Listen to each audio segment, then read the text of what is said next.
Our next topic is electrolytic cell and electrolysis. Okay, so what is electrolysis? The process due to which a chemical compound in the fused state, okay, or aqueous solution, it means electrolyte, okay, conduct direct current resulting in the discharge of ion and electrolyte as neutral atom at the respective electrode is called electrolysis. Okay, electrolysis की process में जो हमारा electrolyte होता है वो क्या करता है, कन्वर्ट हो जाता है एक अपने आयन से एक न्यूट्रल एटम में, और अगर पॉजिटिव है तो वो जाता है कैथोड की तरफ, और नेगेटिव है तो वो जाता है एनोड की तरफ. ओके, तो वो वहां पर इलेक्ट्रॉन को लूज करता है और अपने एटम में कन्वर्ट हो जाता है.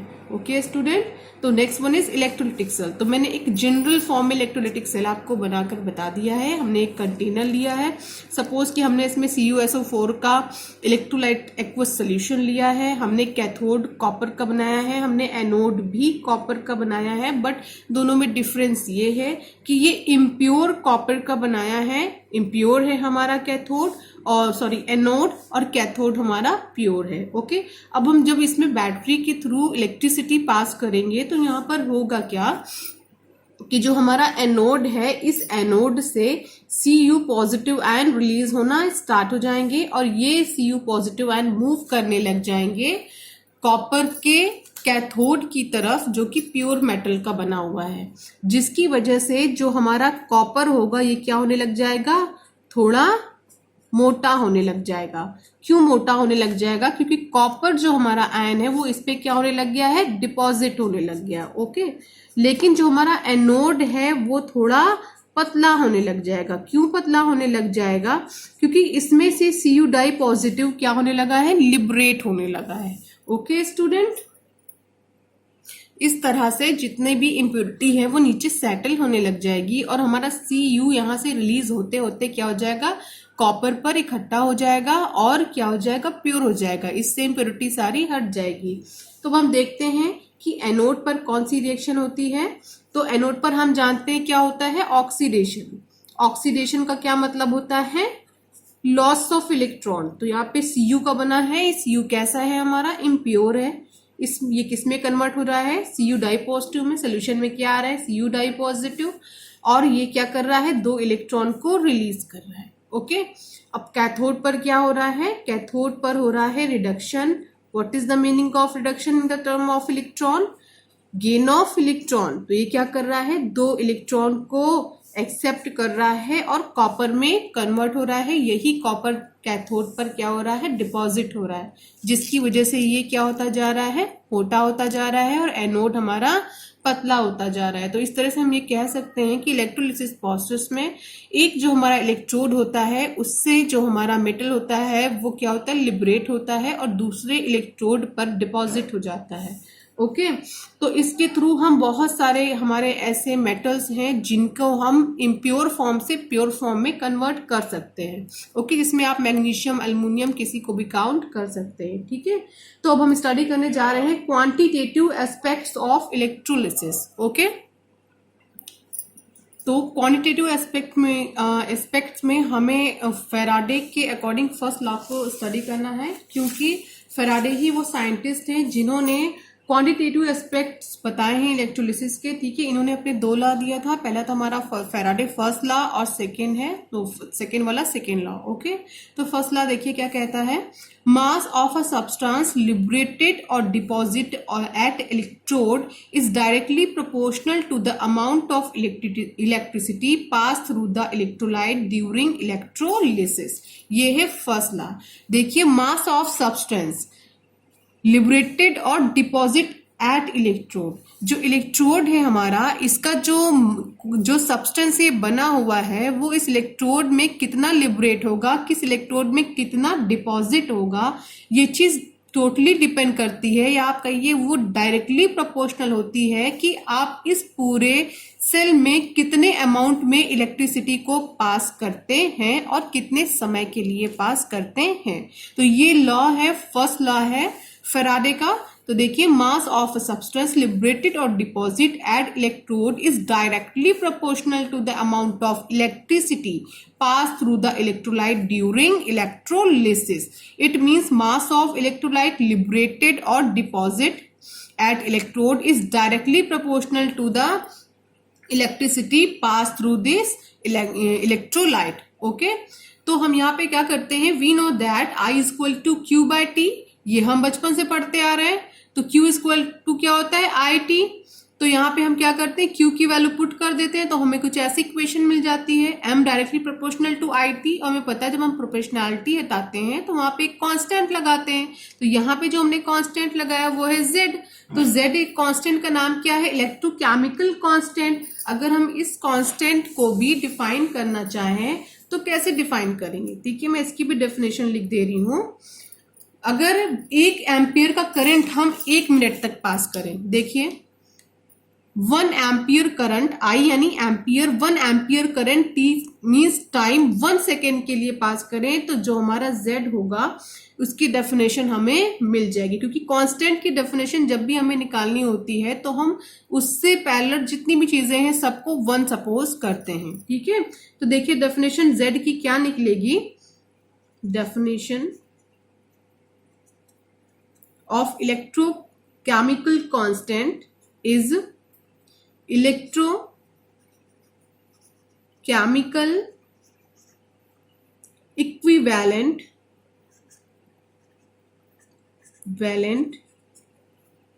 mass of substance deposited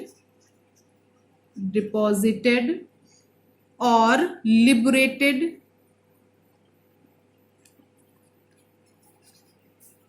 when 1 ampere current pass through the electrolyte for 1 second.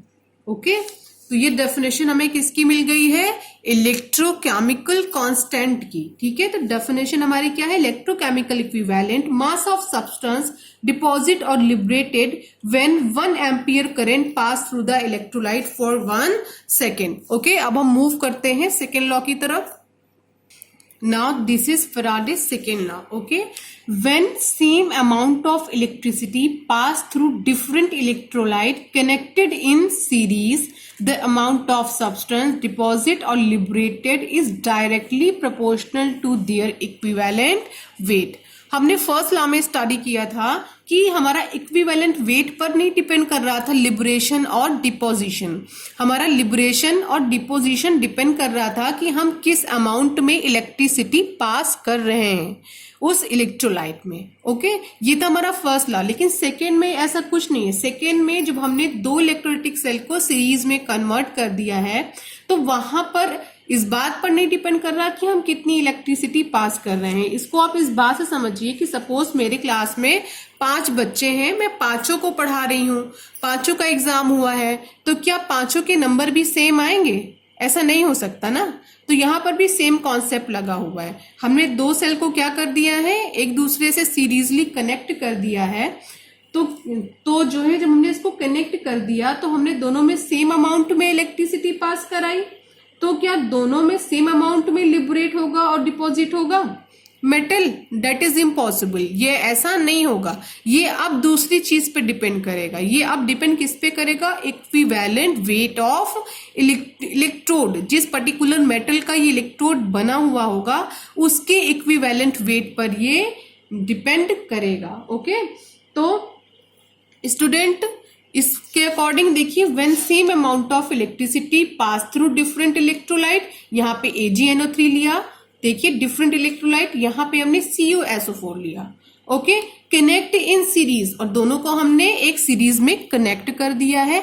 Amount of substance deposit और लिबरेटेड. ओके, तो अमाउंट ऑफ सब्सटेंस डिपॉजिट होगा, लिबरेटेड होगा हमारे इलेक्ट्रोड पर is directly proportional to their equivalent weight. वो directly proportional होगा कि जो हमने बनाया हुआ है, जो हमारा मेटल लिया हुआ है, उसके इक्विवेलेंट वेट के, जो हमारा एलिमेंट है उसके इक्विवेलेंट वेट के डायरेक्टली प्रोपोर्शनल होगा। ओके, तो व्हाट इज इक्विवेलेंट वेट? तो इक्विवेलेंट वेट क्या है? Atomic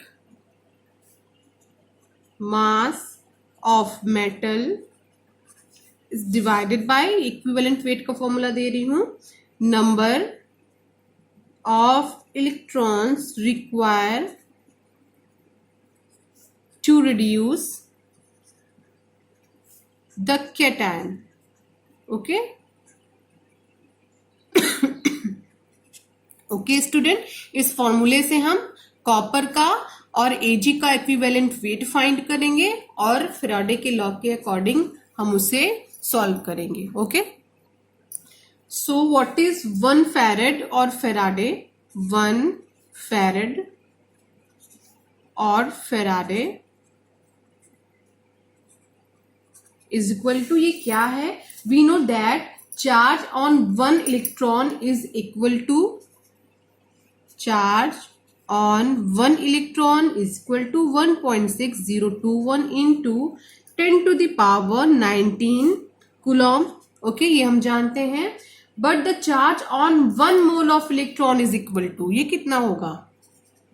charge on 1 mole of electron is equal to Avogadro number 0.6.02 into 10 to the power 23 multiply 1.6021 into 10 to the power 19।